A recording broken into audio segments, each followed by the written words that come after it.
Trump doesn't read the Bible, but he knows his followers will accept it as truth. Whatever he says becomes truth. But miss the point when we see lying this. We automatically phrase it in our minds, position it as some sort of political strategy, some sort of narcissistic symptom of it's just become a normal thing. He lies, he clearly lies. His followers they're just not bright enough to realize he's clearly lying to them constantly to their own detriment. The biggest point of Trump lying about the Bible or religion. Why does he lie when someone mentions the Bible? His followers are conservative religious people. He wants to appear to be a Christian. But even when you say that, you're still phrasing it as a political strategy. This is a political move to stay in politics, and you might come up with cultural or socioeconomic reasons, but you sidestep what you're really saying, which is the forces that control the talking points are religious, political clash. We have always been in a spiritual battle. People call this a cold civil war, but we're really in a theological war, a religious war, a spiritual war. For adults, indoctrinated as children or by their peer group, the Bible was the source of that indoctrination.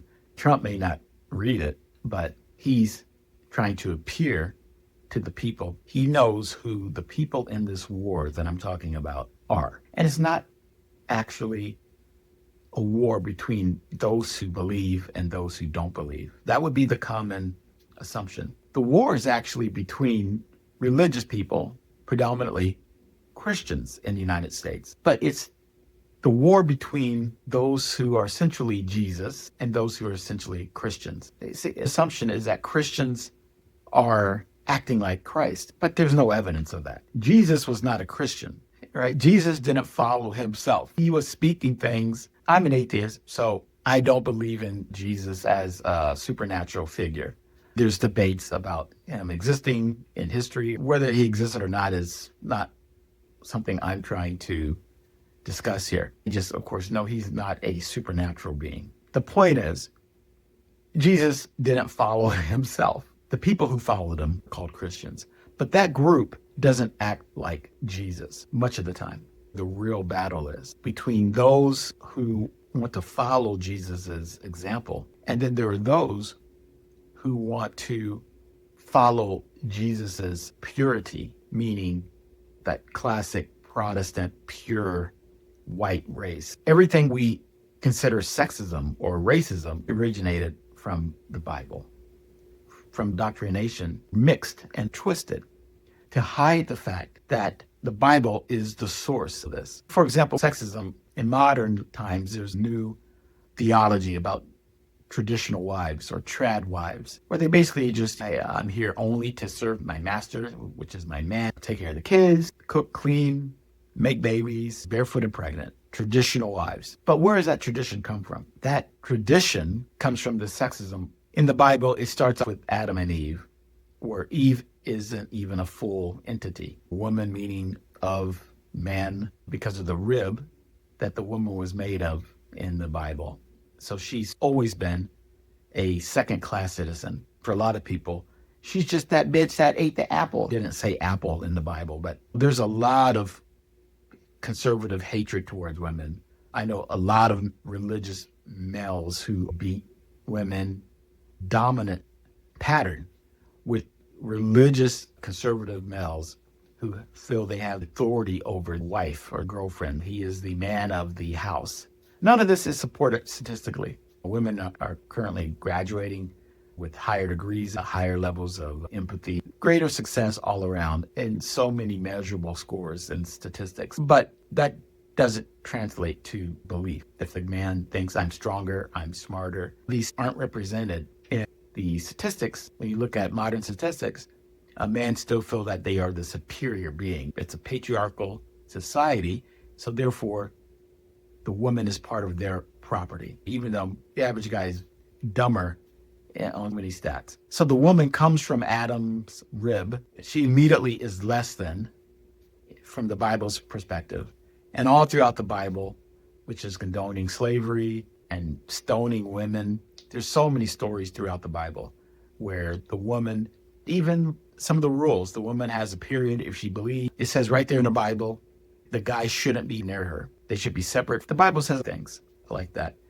Even different fabrics shouldn't be blended. If a woman bleeds, from the Bible's perspective, with this sinful, demonic entity coming out of her body, the guy should not be in the house. It's a sin to sleep with that woman in the bed if she's on her period. This is all in the Bible. These are the parts they don't want you to read because it's, oh, really? The Bible's crazy? There's talking donkeys in the Bible where God spoke through the donkey and the donkey could speak, even though it's scientifically impossible.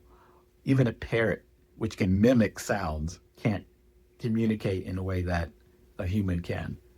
So this is all in the Bible. From the beginning, women were second-class citizens, and that's where the origins of sexism, everything that follows. It's not socioeconomics or politics or the ERA. Everything, women not being able to vote, originates from that traditional, fundamental, women are second-class citizens in the Bible. My focus is to talk about why we're in a religious war and why things like sexism and racism are political talking points, but the underlying reason why they're talking points, it's buried under that layer of the religious war that we're currently in. This is why nothing makes sense. People don't understand, why is Trump president? Why are Black people voting for Trump? Why were women voting for Trump when Hillary could have been the first white woman? Why were so many white women voting for Trump when they had a white woman here that they could vote for? I'm not saying they had to vote for a white woman, like I was a Bernie bro, but why was this surge? Why were Latin people, Hispanic, Latinx, that strong voting group, voting for Trump? Why were gay people voting for Trump? People voting against their best interests. Because if you frame it from a political narrative, it doesn't make any sense. So if you frame it from a socio-economic narrative, it doesn't make sense. Why are poor people voting for this billionaire? If you look at all the traditional markers, you're scratching your head trying to figure out, why are these disparate groups all voting for Trump? Because you're missing the point. Coming from a sexist, racist, unintentional perspective, because that's what the media and the marketing machine wants you to view these groups through. But there's no such things as these groups.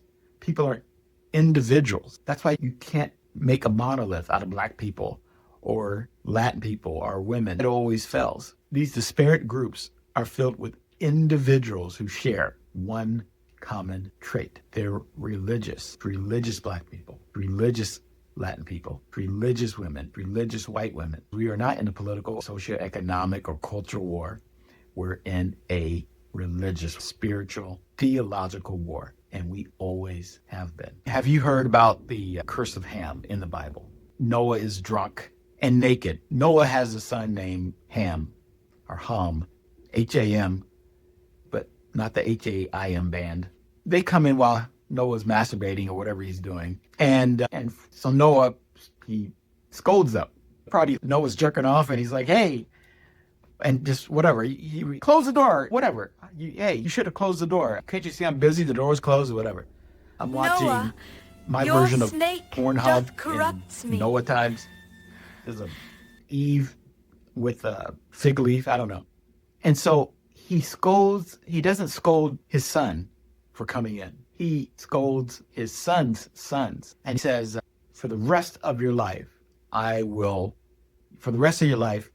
you will be a slave. Essentially, he says, for the rest of your life, you will be doomed or cursed to serve other people. Now Noah's a witch. He's cursing people. What these religious people did, they perverted that because they were taking slaves. Back then, everybody was human because everybody came from Adam and Eve's rib. So if Adam and Eve was the seed for everybody received that benefit. So they needed a reason from the Bible. Otherwise, Black people were equal. They needed something from the Bible that said it was okay to have people serving them and having slaves. So they took that verse and they used that as a foundation to greenlight slavery by saying, and through a combination of different tricks and maneuvers, they were able to associate that with Blackness, with serving through darkness and Blackness, and Black people were less than, etc. But they were using this story of Noah the witch cursing all the descendants of his son's sons. It's called the curse of Ham. All because Noah was jerking off, and here we are. I don't know if he was jerking off, but if you read this stuff, there's a talking donkey, not a metaphor. In the Bible, God gave a donkey the ability to speak, and the donkey starts speaking. I don't know why anyone could believe any of this, but that's how slavery began. The curse of Ham gave them an excuse to say slavery wasn't just supported in the Bible, it was required. They were carrying out God's order, a biblical order. Now Noah speaks on behalf of God. Not only is he a masturbating witch, but he's speaking on behalf of God. He's now like Jesus. They were saying we're carrying out God's word, even though it was Noah's word. We're supporting his mission. It is up to us to make sure all his descendants, his son's descendants, which were these Asians and these dirty black people, he served. That curse was carried out. We were on a mission to support God. It wasn't just okay. It was a required act to adhere to God's sexist, racist horribleness. This is why the separation of races originated from the Bible, that God created races to separate the good from the bad. So Europeans became white skin and dark skin became a mark of sin. It became a way for Europeans to identify who were the cursed. You see how this works? This is how race doesn't exist. It's not true, but this is how it became. So now you could visually see if someone was darker, they must have been a descendant of Ham's sons. So Asians, black people, and everyone from Trump's shithole countries. If you just had a darker skin, Mediterranean people, it all just was a visual soup of racism originating in the Bible, mixing around like a racist soup. But these are the foundations. Since the beginning of time, we've been in this religious war, and we've never gotten out of it. See, for example, we always hear, especially from the Middle East, the extreme sort of religion that comes from that region. You hear things like Gentiles from that community and religious communities in the United States, the Gentiles. We think that's religious people. Gentiles are non-religious people. Or there's Jews and then there's the Gentiles. That's framing it in a sort of social, cultural, economic, political realm again. And I'm saying, no, see, you're missing the point. We've always been in a spiritual, theological war. That's why up is down and nothing makes sense. Trump's in office because it's a religious war that we're in. That's not what Gentiles are. That's what they've been morphed to put them in a modern sort of cultural context. But the concept of Gentiles originates when the slave owners, slave theologians, they needed a way to separate the races, because if everybody descended from Adam, then black people were made in the image of God. They needed a way to make black people other. These are religious people who were slave owners. This is the war beginning, because these people weren't acting like Christ, but they had adopted the name of Christ. The war is between morality people and those who call themselves Christians, who were slave owners, and they wanted to find religious-based reasons so that slavery was not only a good thing, but demanded from God. It all started there. It's so confusing. It's almost like how Abraham Lincoln is in the party of the Republicans. But back then, the Republicans were the Democrats, and the Democrats were Republicans. Essentially, and the names got switched over time. Just go by labels. It's almost like whatever Trump says becomes truth. They see a label, they hear a word, and then they just accept that word as gospel. You got to go beyond the words. The Republicans back then were the Democrats of the day, and the Democrats back then were the Republicans of the day, essentially. So Abraham Lincoln is from the party of the modern Democrats. That group was called the Republicans. So you got Republicans running around, party of Abraham Lincoln. These are idiots. That's not historically accurate, but it's accurate. And we're always falling for labels. We're always falling for labels. This is the problem with white privilege, Black Lives Matter, or defund the police. A progressive mecca like Portland just fucks everything up. We had everything that we wanted, and then we just go too far. And this is why the right can't stand the left, because even though that's not representative of all progressives or most progressives, it's always extremes of progressives. In Portland, they're, hey, we're going to legalize drugs. Okay, so they don't just legalize marijuana, they legalize anything, opioids, fentanyl, and now it's has a huge population of drug-addicted people. So you're fostering drug addiction. When that dude shot that CEO from United Healthcare, progressives applauded that. So I'm a true progressive, and I don't think we should be applauding murderers. So that gets into every group becomes a cult. So then you have regular, normal progressives going, I guess I'm not supposed to be buying from Amazon. I'm not supposed to be. It's okay for Amazon to have $1 gazillion. It's not okay for them to not use that gazillion to pay their workers or maybe contribute towards the betterment of others. That's the problem. It's hoarding the money just so that the company can grow, or the people who already have the money to continue to enrich themselves. There's all sorts of reasons why people might need to buy things from Amazon. Same thing with phrases like white privilege. If you say white privilege, everyone you know who's a regular white person, not in the top 1%, is going to be immediately offended because of the phrasing. They're struggling. They don't have health care either. Trump's fucking them up just as well as any random black person. So they're defensive and they're like, fuck these progressives, right? Because I don't have white privilege. We don't mean you have any more privilege than someone else in your socio-economic group. You're not suffering any less indignities than they are. But your privilege as a white person gives you things that you don't have to think about. When you're shopping, you're not thinking about being followed because of your skin color. If you're pulled over, you're not thinking about getting shot in the head just because you reach for your wallet.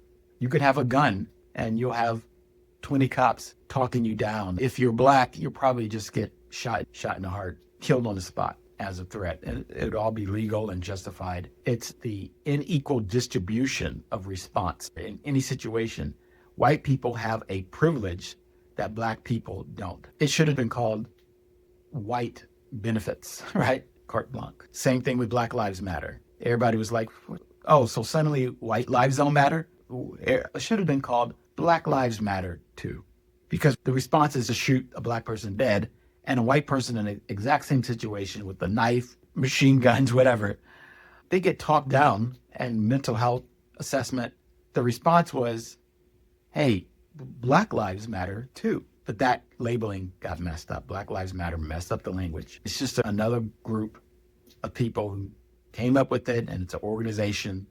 Every organization becomes a cult. So you're saying things like, defund the police. It's a silly phrase, but that's not what it meant. Places like Portland, a progressive mecca, turned to a shithole because they're actually getting rid of the police, taking away their ability to provide security, and then crime increases. That's not what we meant. When we meant defund the police, we meant to not use all of the funds that security gets to just kill black people. We wanted the money to not go towards just the militarization of the police, but to go to more community assets. They can have their guns and eat it too. More community funding, less trying to turn cops into soldiers, more training, mental health training, substance abuse for cops, anger management.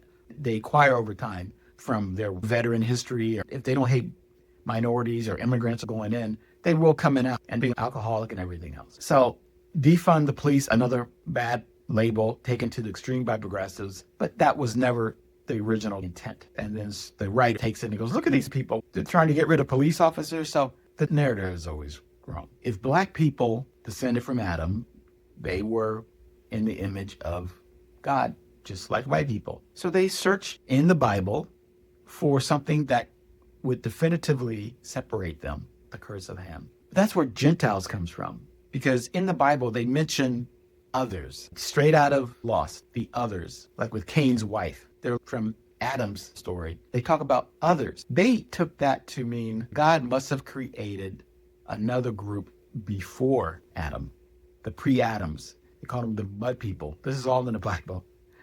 These mud people created before Adam were not in the image of God. They were not pure. And that's where it started to get perverted by these Christian theologians, these slave owners, Christian slave owners, these theologians, Christian theologists who were seeking a way to differentiate black people, darker people, others. They found it. So they came up with this in the Bible, and they called these people the Gentiles. The religious people and the Gentiles is what we know them today. There's religious people and Gentiles. But what that really meant was people who were pre-Adam, the Gentiles, and then Adam's people. So that got perverted to, again, white, pure, and Gentiles were dark, anyone else. And they found their justification for slaves. These weren't people in the image of God. They weren't under the circle or the banner of protection of God's word and love. And then that got twisted with the curse of Ham. They had the scenario from the Bible. But this wasn't a methodical way. This wasn't a strategic way. This was true believers, because they knew that black people were less than and should be slaves. So the Bible had the answers. It wasn't tactical. They were looking for something clear and found it. This became a religious war because people believed in acting like God who were religious. The war isn't between non-believers and religious people. The war was and remains between religious people who act like Jesus and then religious people who were trying to maintain the purity of what they called Christians, Christianity. These Adam's people versus the pre-Adam people, the beast, the mud. And so the reason we're in this war is because they're both God-directed. Act like Jesus, maintain the tenets of the Bible. And that's still going on today. And that's what Gentiles truly are. That's why it's the spiritual theological war today. Because immigrants and black people, Asians, and everything that isn't from Adam, they're against God.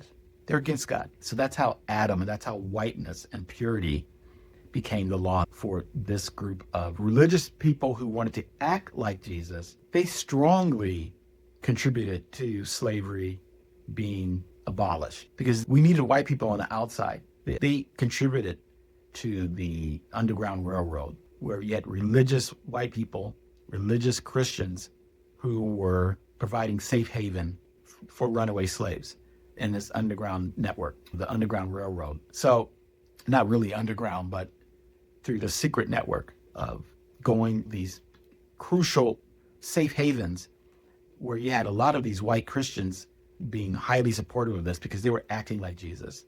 But the people that they were hiding, these black people were from, brethren who wanted slavery. That started to become physically divided by geography. And that's where the North and the South became a focal point. But not everyone in the North and the South. You can't make any monolith. The failure of historical lessons is creating monoliths that don't exist. I mentioned that earlier. Why are black people? Why are Latin people? Because the group shared religious beliefs are voting for Trump. Black people from that Negro spiritual worked from slave times. All they had was singing Negro spirituals and hoping God will rescue them because white people were doing horrific things, enslaving, whipping, beating, raping them. That's when you cry out. You have no societal hope. That's where religion says, I will fill that void. Trump came and said, I will fill that void. So even when you have high grocery prices and your insurance bills can't be paid and you're voting against your interests, you still have the religion of Trump to fill that void, even when he causes the void. And everything's worse. The North to South, religious people who were slave owners and religious people who were against slavery, that's the true clash. That's the religious, spiritual, theological war. That's what we're experiencing today. This goes back to sexism. Women coming from the rib. The Bible says the woman should serve the male. It's not just sexist from a modern perspective. For religious people, the Bible is dictating how the relationship between the male and the female. If the woman does not serve them, it's a sin, an abomination to their God. It's rebelling against the way God intended. And that's what you got to remember. This is why sexism and racism and all this is because it wasn't just a belief or something that happened. It is something that the Bible taught them and that they used to prove that the Bible agreed with all of their horrible, horrific actions. To do anything other than what the Bible tells them to do makes them sinners, demons even. Evil spirits, worthy of death, worthy of being stoned. They follow these things with the vigor of and the fervor of religion. Think about the United States. Think about Columbus. Columbus massacred the Indians that were already there. Was that political? Was that, as someone might say, colonialism? It's just classic socioeconomic, cultural infighting. No, it's a religious war. Columbus thought he could do that because he was given divine authority by God. It was a religious war, a religious act that manifests destiny. You've seen this in Westerns. It was God's will for them to be destroyed. They felt it was their God-given right, their God-given duty, responsibility to destroy these heathens, to destroy them, remove them, so that country could be made pure in God's image. That's a religious, theological war. The foundation of religion, even at the beginning of America, persists today. The massacre of the Indians by Columbus was a religious, mandated genocide, period. Full stop. You had these decrees, they're called bulls, and basically there was one called Romanus, and that basically said pagans, like the Indians there, anyone who weren't already Christians, their job wasn't to convert, but anyone that were pagan in any lands, they were okay to be massacred and destroyed because of divine guidance. And there was another one of these decrees called Terra Nullius or something like that.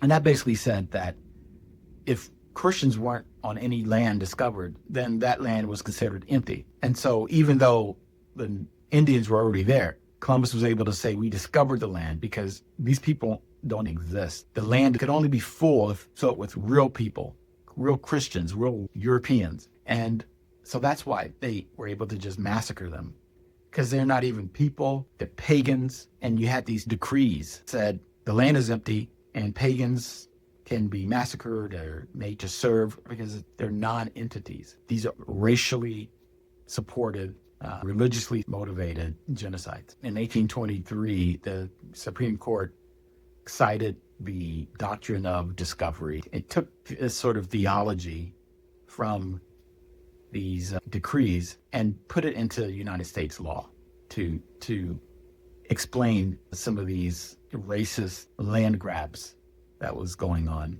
and applied it to land titles. So this sexist and racist theology became part of United States law, furthering the religious war, embedded it into all of this. This is why it's confusing, because there's supposed to be separation of church and state, yet the state under Trump's administration is church-based. There he's saying Christianity is official language, making that illegal. He's doing everything anti any other religion. This is all the same thing.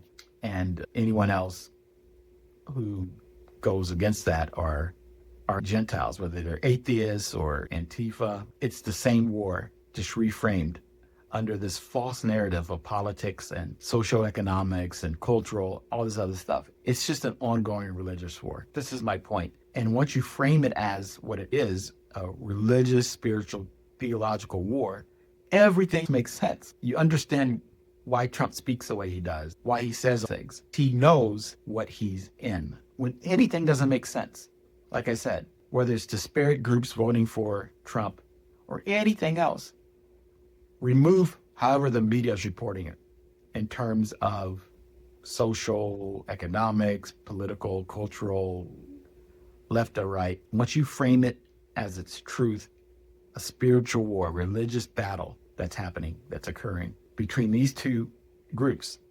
religious people who act like Jesus and the religious group who just call themselves Christians, then you can understand of anything. That's why you have good and horrible Republicans. The group is where, no matter how they identify themselves or label themselves, are they religious? Are they religious and they want to preserve how Jesus acted? Or are they religious and they want to preserve the pure Adam race and those European values which they associate with white skin? Once you understand that, it'll make sense. That's why it's a shithole country. Africa's a shithole country. Dark skin, not just from a racist standpoint, but from a religious standpoint. That's why he had those racial groups going, yeah, Trump's playing a game. He's playing a reality TV game. But that's what he's always done. You cater to the group that you're trying to win over. People believe him even though he's not true. That's why he called it his fake Twitter truth social. He's brilliantly like, these people are idiots. So that's what you got to understand is that people he's fooling believe all this to be true. They believe that he's potentially the chosen one and a bullet almost killed him and God saved him because he is the chosen one. And they know he's a horrible person, but in the Bible, God always sends horrible people to do horrible things. The Bible's filled with constant, horrific acts against mankind that God does. They think Trump is another hammer. You talk to a religious person. When you really talk to them, you understand, I get it now. I get it now. And the problem is that group of Christians, they don't act like Jesus. Jesus hung out with whores and lepers, and he was tearing up tables. He thought the Christians are the people that Jesus hated. That's the group that crucified Jesus. There's a guy running around calling himself God. We are gods. Christians are. He says, don't worship idols. And the first thing they do is put crosses in every church and put crosses around their neck. So they do the opposite of what Christ does. Jesus is washing people's feet. They're like, I'm not washing these dirty people's feet. These are disgusting homeless people, sick people, lepers, prostitutes. Jesus was always trying to bring in the needy. And the group that identify themselves as Christians is just a label. Forget the label, just like the Republicans and Abraham Lincoln being the party of the Republicans. These are words, letters formed together. The meaning of the actual phrases is what you need to focus on. The meaning of Christians is not to act like Jesus, but that's the name they use. They're the group that intentionally does not do what Jesus wants because they believe maintaining the superiority of the white race, being part of Adam's group, not pre-Adam group, the Gentiles, is God-directed. So in order to follow that, you have to be racist against everybody else, which means you can't act like Jesus, which means you are automatically Christians on this side. Do you see how this is all coming together? But there's a other group that is no, racism is bad, sexism is bad. The Bible says to act like Jesus. Two God-directed groups clashing. That's the spiritual, theological war we're in today. Let me give you more proof.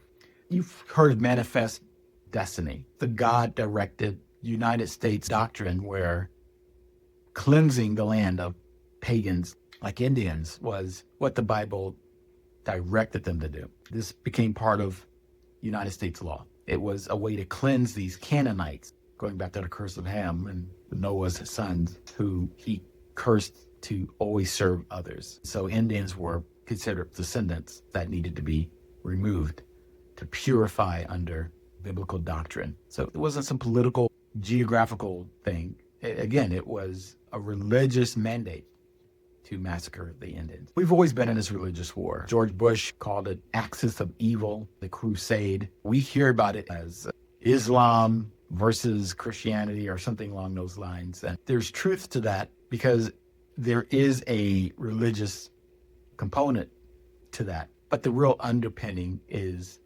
even more fundamental than that, where it's the Christians versus the Gentiles. The Islamic population isn't a religious group that they're battling. They're just non-Christians who aren't Adam, who aren't white, just Gentiles. It's Christians against Gentiles. Consider the KKK, the Ku Klux Klan, and everyone immediately says that's just some extreme race group. That's the KKK is a religious group. They've always used the Bible.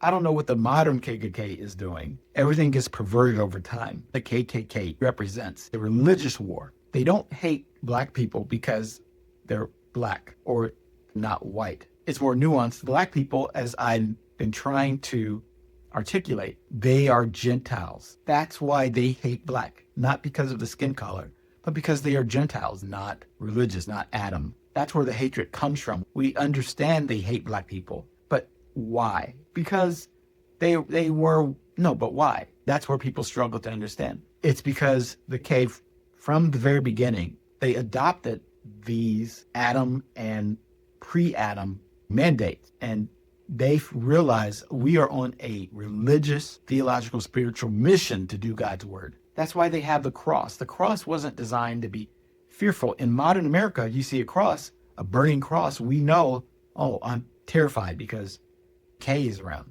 But that was their symbol. It wasn't to scare them. It's just scary now. Their intent was to purify. With the cross of Jesus, and the flames represented the purification. They were purifying this area, this land, where these Gentiles, which were dark black people, were existing. They would put the cross there to purify that area. It wasn't a scary symbol. It became a scary symbol for good reasons, but people forget what it truly meant.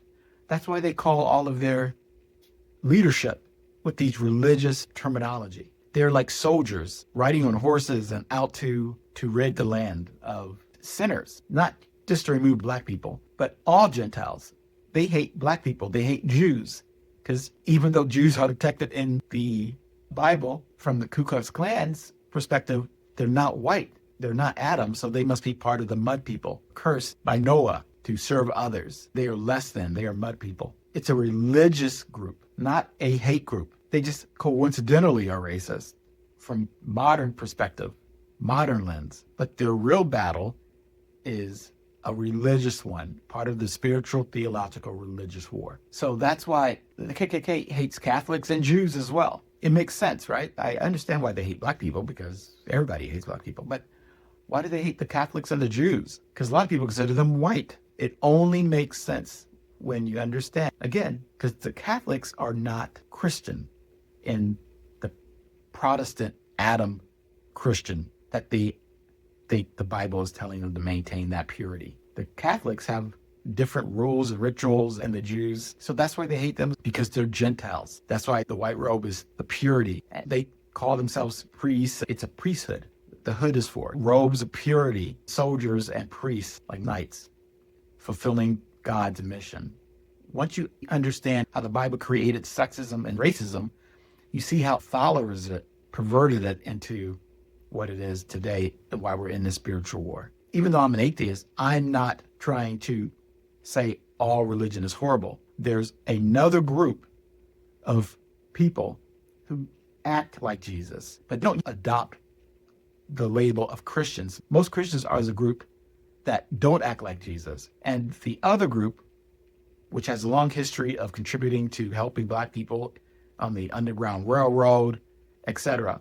They might be progressive, they might even be Republican, it doesn't matter. Their motivation is to act like Christ. And that's the battle. Once you see what's truly going on, it all starts to make more sense. But that's why you have these nothing's a monolith, of course.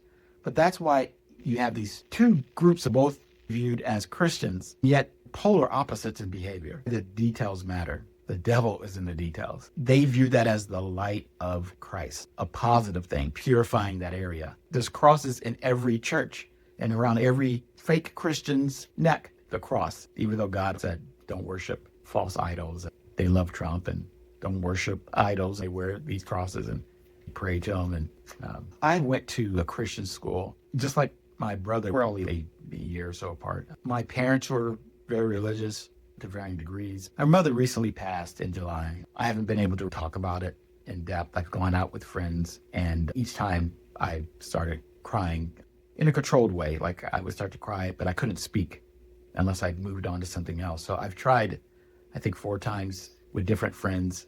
I've only been able to compartmentalize it. I thank them for giving me the safe space to try.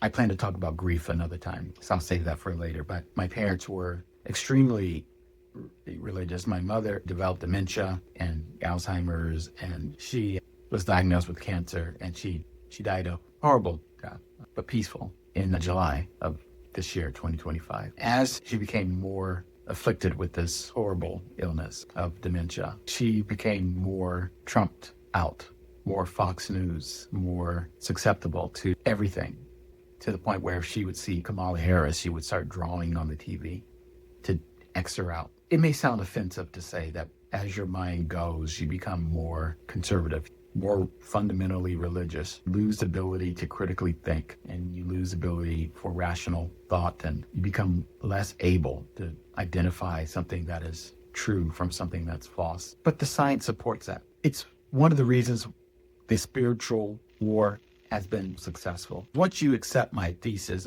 there were no disparate groups that voted for Trump. They were all believers, all Christians. When you look at the groups individually, predominantly they were all religious. That was the connecting tissue. My parents were religious. My whole family is religious. I'm unmarried. I don't have any children of my own. But I grew up indoctrinated with this. Yet, why did it not happen to me? My mother, through dementia, became more conservative.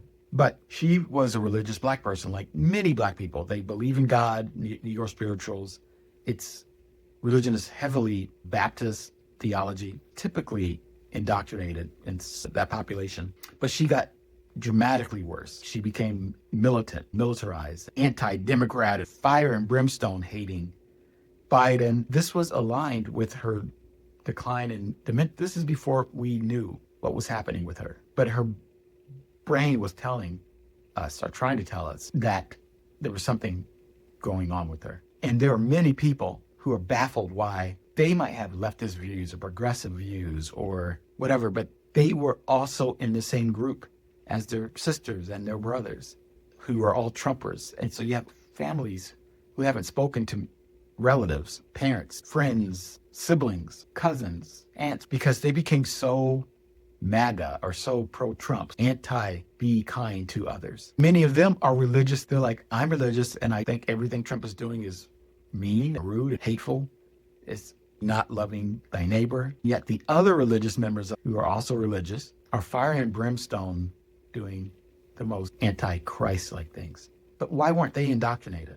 What makes them different? There's no monolith. They're not richer, they're not poorer, they're not smarter, they're not dumber, they're not blacker, they're not whiter, they're not more male, they're not more female. There's no connectoid of why, even though they should be as indoctrinated as those around them, they somehow were not. I went to the same Christian school as my brother. I came out an atheist. He came out, to this day, he started watching Glenn Beck. That was the first sign. He's pro-Trumper. He's pro-Trump. He's Republican, conservative.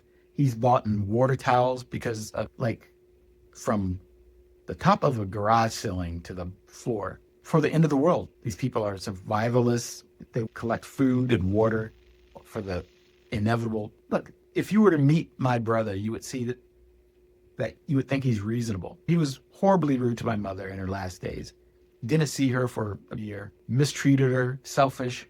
I haven't spoken to him since my mother died in July. But he is a Christian. He's abusive to women. He's beaten virtually everyone he's been with. I dated a girl and he dated her, always trying to take what was mine. I was engaged to a Brazilian girl and he took a picture of her and I go, I like that picture. Can I get a copy?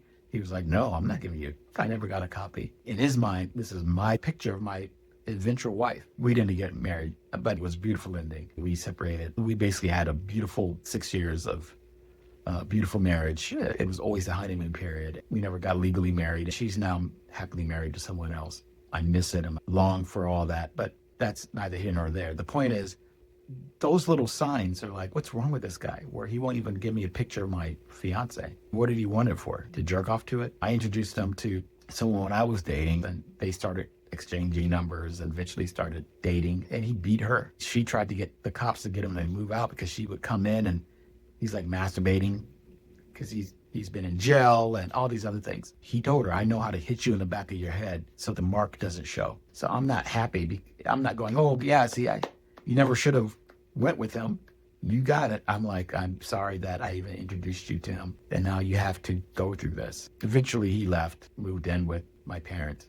But every year he became more and more Christian, preparing for the end of the world with water tanks and dried food. This is mentally ill stuff, right? This is crazy stuff. He throws away all food because of this annual ritual of leavened bread. He yells at everybody who goes to church on Sunday because he says the true Sabbath is Saturday. Of course, Halloween is evil, Easter, Christmas, because they're based on pagan days. Most Christians could care less. How you use something is more reflective. Halloween is only an evil day if you're sacrificing children.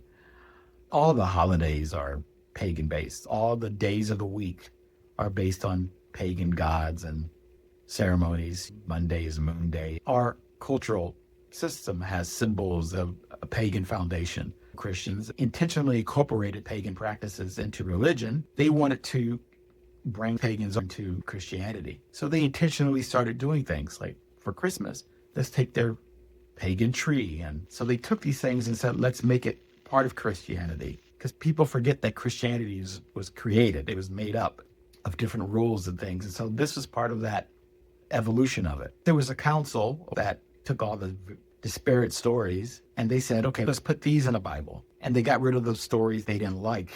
A group voted on what to keep in the Bible and not. That's why they didn't do a perfect job. That some of the stories in the Bible, they're repeated until the end. Like they take the exact same story, but they take place in a different location. There's conflicts and there's only one part of the Bible proven written by Peter. And the rest are by unknowns. They don't know who wrote them. They only found one thing in the Bible that was proven, that was like, you can confirm that it was written by Peter. It's just a mishmash of pagan stories. Even before the Bible, you have stories of the flood all over the place. So all these pagan stories that were flying around, the Bible collected them, put them together, and here we are. So you have to search for books that were left out of the Bible. Google that. That's a whole interesting thing of its own. But that's things they didn't like Jesus having sex or children or marrying Mary Magdalene. It's ridiculous that people believe any of this, but I'm not here to dispute that. I'm trying to demonstrate that we are in a religious war. And we need to start framing it as that. Think about the people. This is not only my experience. You're questioning why you weren't indoctrinated, why someone you've known your whole life, whether friends or family, are now batshit crazy. My best friend from college, a white dude, became indoctrinated and he married like a super religious white, and we haven't spoken ever since.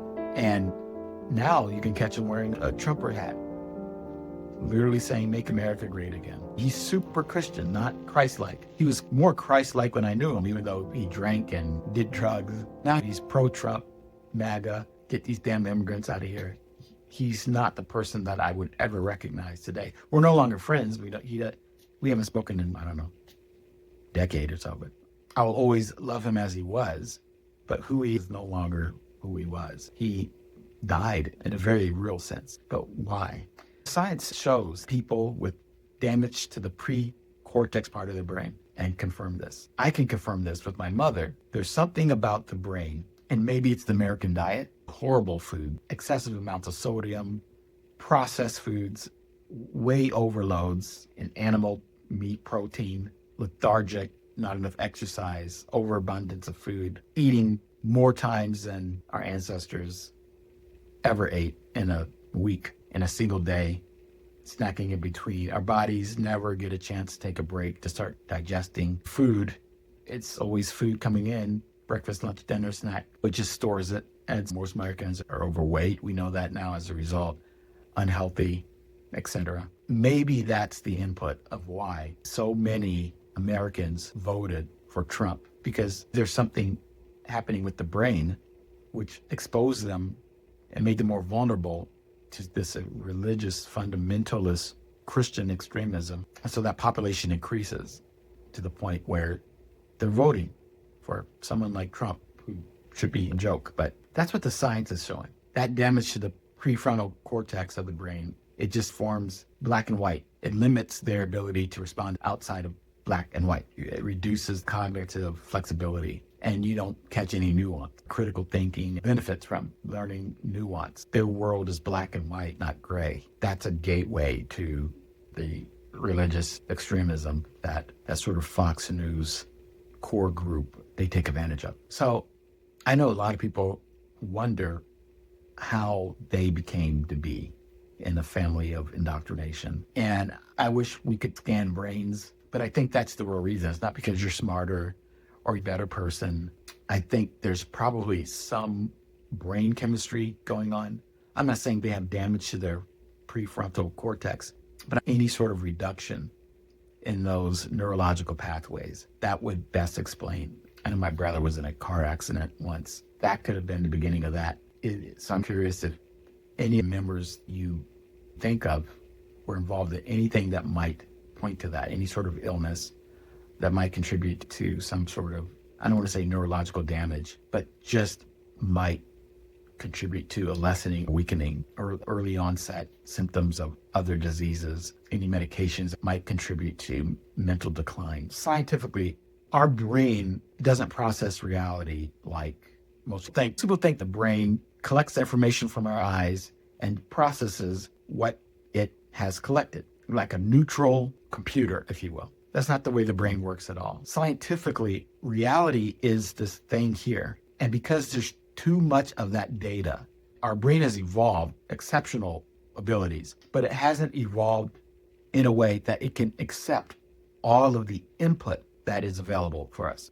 And so it takes in information through the eyes and filters much of it. The brain can process it because it can't process all the available data. And in that way, it constructs a reality that we see based upon what it thinks is there, what it thinks we should see. It makes assumptions, it processes information, and it guesses. Like even our 3D world, it's fake because it's just our two eyes. We're getting one view in one eye and another view in another eye. And our brain is combining that and saying, I think this is the way it is.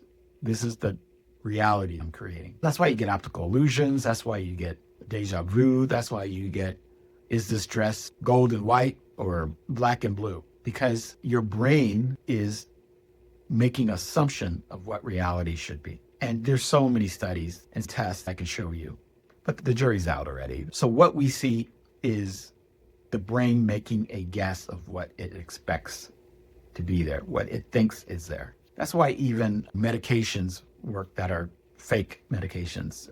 What do you call it? The placebo effect. You just give somebody a sugar pill and you tell them it's a cure and their body heals itself because you believe the pill is a cure. Your brain accepts that belief and it becomes an actual cure. So your brain is powerful. We've seen people with superpowers, right? Where they have damage to the precortex part of their brain and they can listen to music for 3 seconds and play the whole thing. Or they can look out the window 3 seconds and then draw it in exquisite detail, just from memory. And what they realized is that the damage for these people was different from the damage from the people who lose that ability. It broke the filter so they could see all of the information coming in, depending on how their brain was damaged. The person who could see everything, it was damaged in a way so that their sensory perception or whatever, that filter was damaged. And so they were able to take all of it in and record that. And of course, you've seen people who can speak other languages, but that's different. That's a physical thing that makes them sound similar to what we perceive as a different accent. Damage to the brain has impacts. A lot of people anecdotally will say, you damage a part of your brain, another part awakens, it gets enhanced. That's true to some extent, but it's dumbed down. It's a simplified way of talking about it depends what is damaged in your brain and to what degree it can impact how someone responds. Was it the right or left side of the brain? Was it both?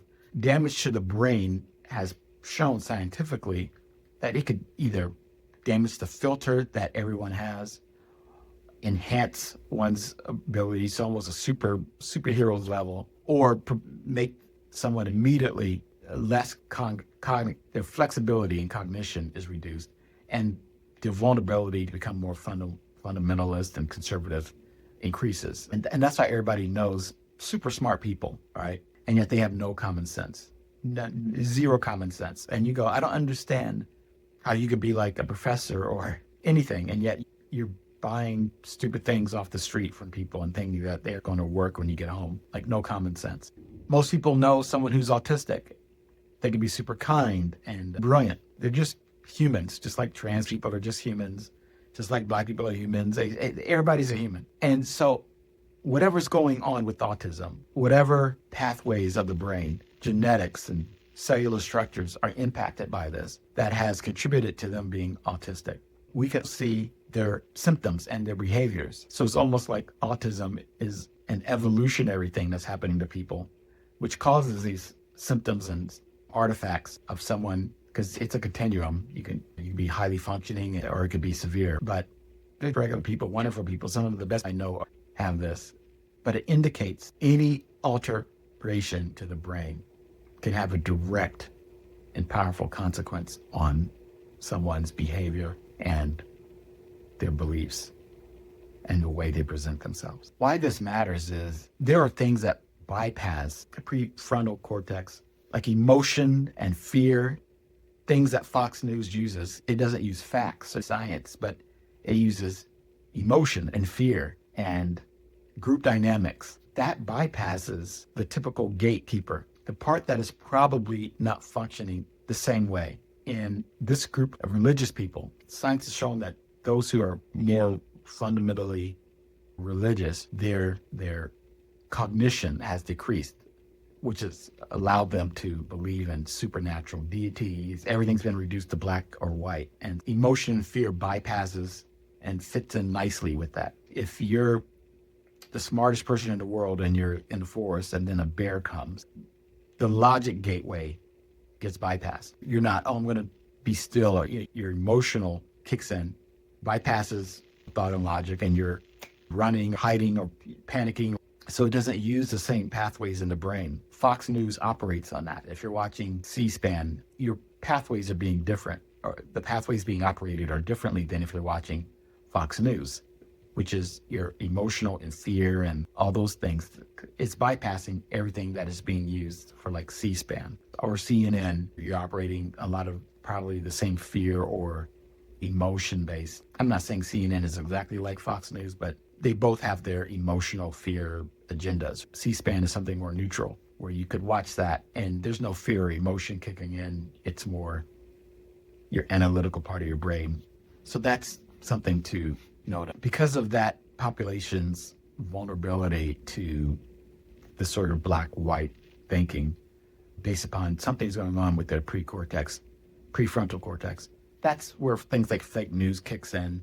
They're not going to rationalize, oh, that's just Trump saying that whenever he doesn't like a question. They're just going to apply it to all, black or white. All news is fake, and Trump is being attacked by fake news. It opens the door for that. Fake news, or this is demonic. I think if we did more studies on religious people, because all the science is supporting the fact that there's something going on with the cortex, which is why you have this predominance of activity of MAGA, which is like those extreme sort of cult side of Trumperism, and they just believe the wildest things. Every day there's something new. It doesn't make sense until you get to this religious war, this theological spiritual war. Science might explain why someone could believe this stuff, because you're dumbfounded. And you just say, that's just MAGA. They're not just dumb people. You have intelligent MAGA, you have dumb MAGA, you have actors who are MAGA. Celebrities aren't just liberal. Kelsey Grammer was highly intelligent. If we did studies, something's going on with that region of the brain, which is different. Guaranteed, because all of the studies so far are showing that if there's damage to that area of the brain, the person is more likely to be extreme in their religious views. You might even explain people, you might know people who are like, I hear voices, and we go, oh, they're schizophrenic. But a lot of that contributes to religious fervor, because they say that voice is the voice of God. If you want to believe that, you can use what I'm saying and saying the damage, you had damage to your brain to some extent, and you can now hear the voice of God. Your filter was damaged, and you're now taking in more information. We filter out most information to get through the day. You got to understand science to know these things, because the average person thinks we see reality and then our brain processes it. But it's wrong. We take in information, limited information, and then our brain creates our reality and sees it the way we think it is. So a lot of times things aren't the way they are, but we see them that way. Like optical illusions is our brain saying, this is what should be there. So it makes you see it. But long story short, a belief in this the cultish behaviors of MAGA are indicators of this phenomenon. And there is a direct correlation between that and critical thinking and rational thought. You might be able to better frame this as Christian nationalism. That's a formal name that the media has unknowingly given to this theological religious war between people who want to act like Christ and Christians who want to continue that purity of Adam descendants. Everyone else is pre-Adam, the Gentiles. Christian nationalism doesn't really capture the spiritual war that we're in, but it does consolidate what's happening with MAGA. You have to consider, like in the Bible, King Cyrus, a Persian pagan king, didn't believe in God at all. But God put him in charge in the Bible to restore Israel. Again, it was another example of God using what he considered horrible people to do his bidding for the better good. The Bible is littered with horrific acts from God. Everybody knows he flooded the entire earth. But they're all horrible people. You can murder people, but he's God. He can do whatever. Trump is nothing new. In the Bible, God picks horrible people to do his bidding for the better good. People keep trying to prove to Trumpers, to MAGA, that Trump's a horrible person. They're like, oh, all we need to do is show him as he is. He grabs women by the pussy. He's sleeping with young girls with Epstein. He's stolen papers and desks from the White House. They already know. They don't view Trump as perfect and unflawed. The Bible is God putting horrible people in positions of power to do his bidding, just like King Cyrus, to act as bodyguards. And so they're going, we're not here to act like Jesus. That's why we're Christians, but you guys are confusing us with those others who want to act like Jesus. We want to preserve the Adam. That's all we want to do. And we are happy with people doing things that don't align with Jesus and his teachings. Trump fits in with that group. It's a spiritual war, and Trump is this bulldog. They feel God released to fix it. That's why you have psychos like Sylvester Stallone and Kelsey Grammer. They're like, he's the best president that we've ever had.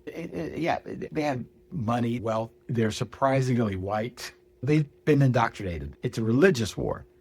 All of this is trans rights and everything else, because they're like, God created man and women, Adam and Eve. Really, they created Adam, and then they just pulled Eve out of Adam's rib. And so their women are second class that we control with Eve. But that's their north. I'm a man.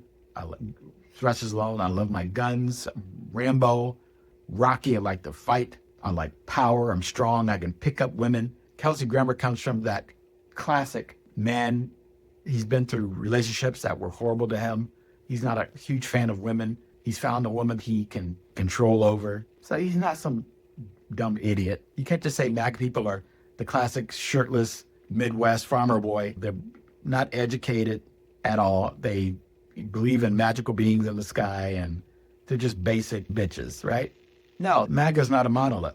You got celebrities, idiots, super smart people. The connective tissue is their religious belief and what order it places them on. This Christian mantra over here, Kelsey and Sylvester Stallone, they get to stay on top of that social order, especially as they age. As you age, a guy panics, has midlife crises, and question their place in the world. So he's aging out of being an action hero and in movies. That's when you're more vulnerable to extremes, like a cultish religion that says you are number one. You are not pre-Adam, you are Adam. And Trump plays into that. And like I said at the beginning of this thing, a lot of people call this a cold civil war because there's no actual violence like during prehistory. But it's not true. We're in a theological, spiritual, religious war with violence. It's not a cold civil war. It's an actual war with violence. You have January 6th. Again, that was not a political thing. That was a spiritual thing. If you really look at that day, you'll see signs of Jesus saves. There was the prayer in the Senate, and Donald Trump pardoning, calling them warriors and patriots. You're canonizing them as soldiers in a holy war. People frame it as a political thing. It's a religious war of psychopaths running around Jesus save signs and praying and everything else. They're not there just to take back the White House for Trump. They're trying to restore God's order using Trump as the bodyguard. This was, hey, the nation is declining in its religious morality. Don't you, everybody knows what I'm saying to be true, but they're not putting it together because it's all framed as a cultural, social, economic, or political thing. No, that was a religious mob, no different than the one that crucified Jesus in the Bible, going to the White House to crucify anyone who got in the way of their chosen one. The black and white thing was rigged. They couldn't see anything beyond that. The cultish behavior, it's all feeding into this religious fervor. They are conservative religious people, MAGA. This is a religious war. Look at Charlie Kirk. Charlie Kirk is one of the architects of Christian nationalism, one of the leaders of the religious war. This guy assassinated Charlie Kirk, not based upon political disagreement, which is how it's phrased. It's basically two people in this religious war. Even the guy who assassinated Charlie Kirk left references to different memes. It's like very religious and culty. And the right were like, Charlie Kirk was a martyr. He was crucified. He was martyred. And that's how it was presented. It wasn't a political assassination.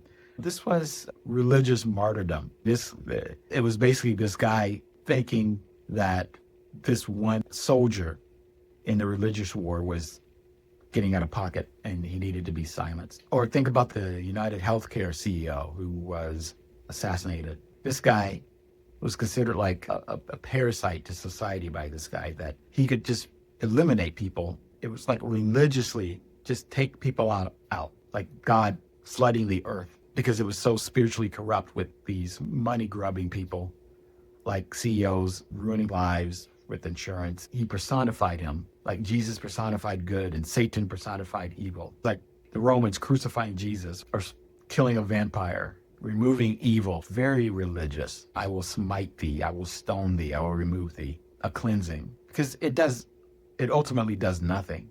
You just ruin lives. Yours, his, taking someone from family and friends. It doesn't change policy. You just murdered somebody. Some people on the left, in their cultish way, were like, yay, it's progressives not acting like progressives, in the same way that you can have believers not acting like Christ. But that's not progressive to be celebrating murder.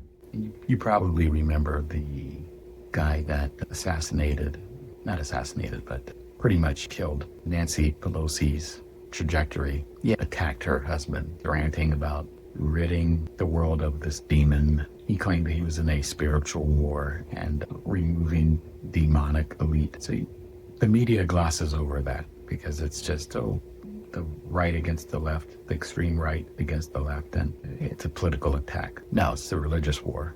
You have a guy who thinks he's in a spiritual war, and that people like Pelosi, because there's something with this cortex, he's black and white, she must be part of this demonic elite. That's what's really happening. So to sum up, we talked about the unification of blacks and Latinos. And again, my argument is that they're religious, but it's always been portrayed in media where people get their social cues on how to act in culture, that black males were powerful, dominant.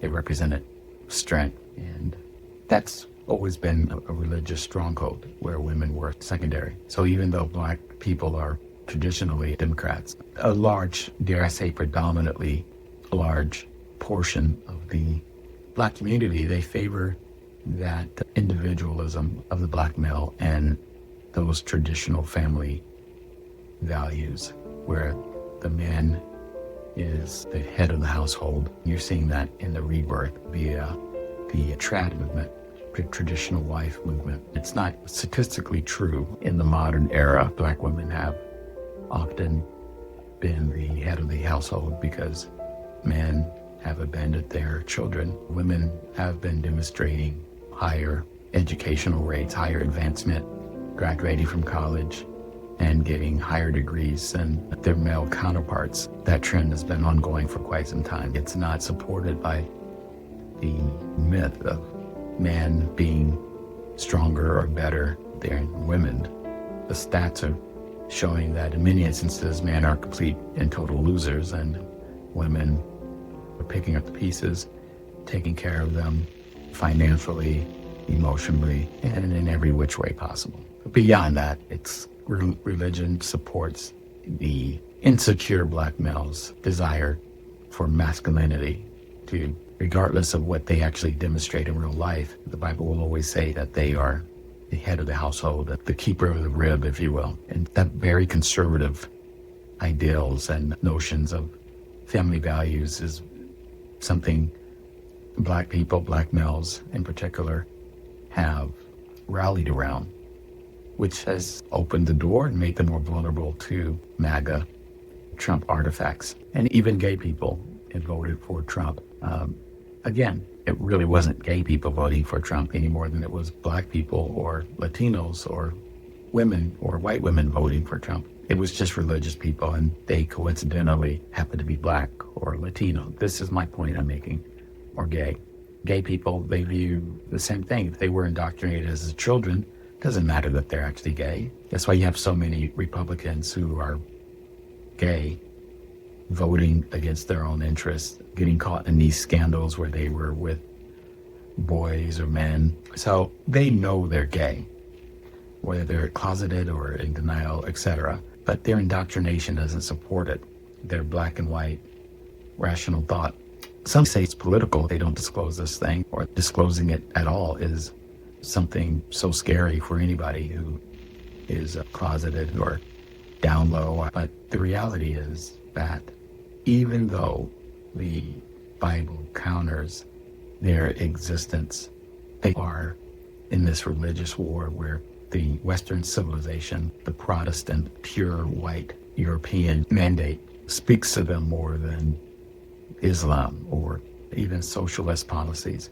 Keep in mind, socialist policies would seem to be, oh, I don't understand why all gay people aren't socialists. Well, remember, socialists, whether democratic socialists or progressive or on the left, they're the ones who are most aligned, even though many of them are atheists, or dare I say most of them are atheists, they're most aligned with the group of believers that act like Christ, caring for others, caring for strangers, the unhoused, or if you want to call them homeless, washing the feet of those who are in situations that require cleansing, working with the sick, working with the lepers. So it's the socialist side.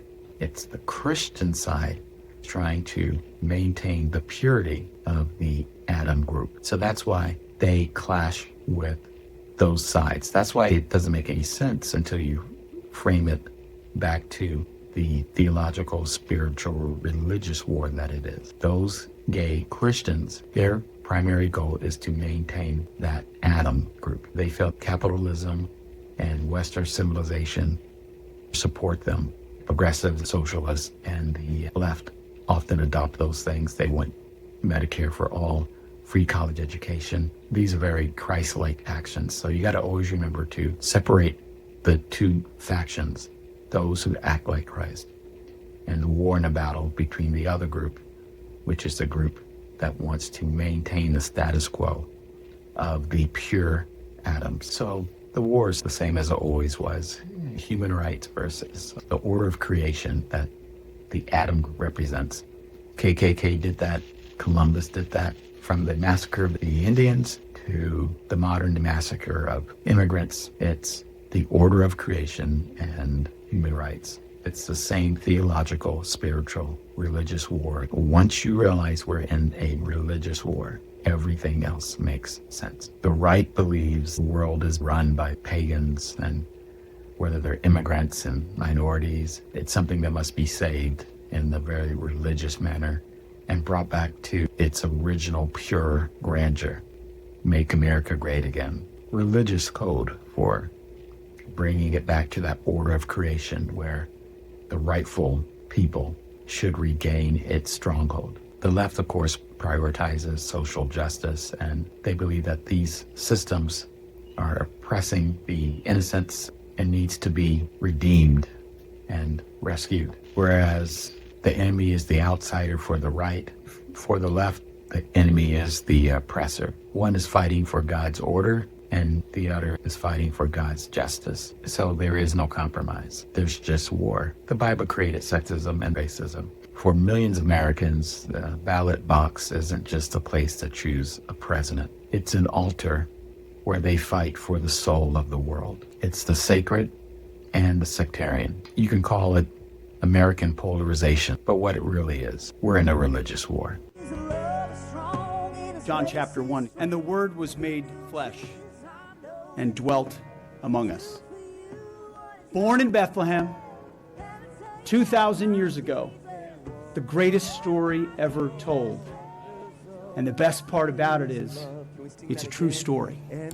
I know every single day you face unthinkable and maybe even seemingly impossible obstacles as you protect the freedoms that we enjoy. And I just want you to know that there are so many people lifting you up in prayer and committing to pray for each and every one of you daily. Isaiah 9:6 reads, "For to us a child is born, to us a son is given, and the government shall be upon his shoulder. And in his name shall be called Wonderful Counselor, Mighty God, Everlasting Father, Prince of Peace." I'm so grateful to God for each and every one of you, and so grateful for the sacrifices that you make. For thine is the kingdom, and the power, and the glory, forever and ever. Amen. God bless you, and a Merry Christmas to each and every one. Okay. You mentioned the Bible. You've been talking about how it's your favorite book. And you said, I think last night in Iowa, some people are surprised that you say that.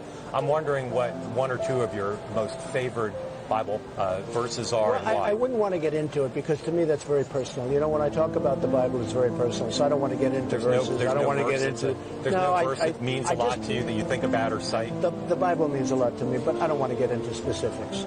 Even to cite a verse that you like? No, I don't want to do that. Are you an Old Testament guy or a New Testament guy? Probably equal. I think it's just an incredible... The whole Bible is an incredible... I joke very much so. They always hold up the Art of the Deal. I say my second favorite book of all time. But I just think the Bible is just something very special.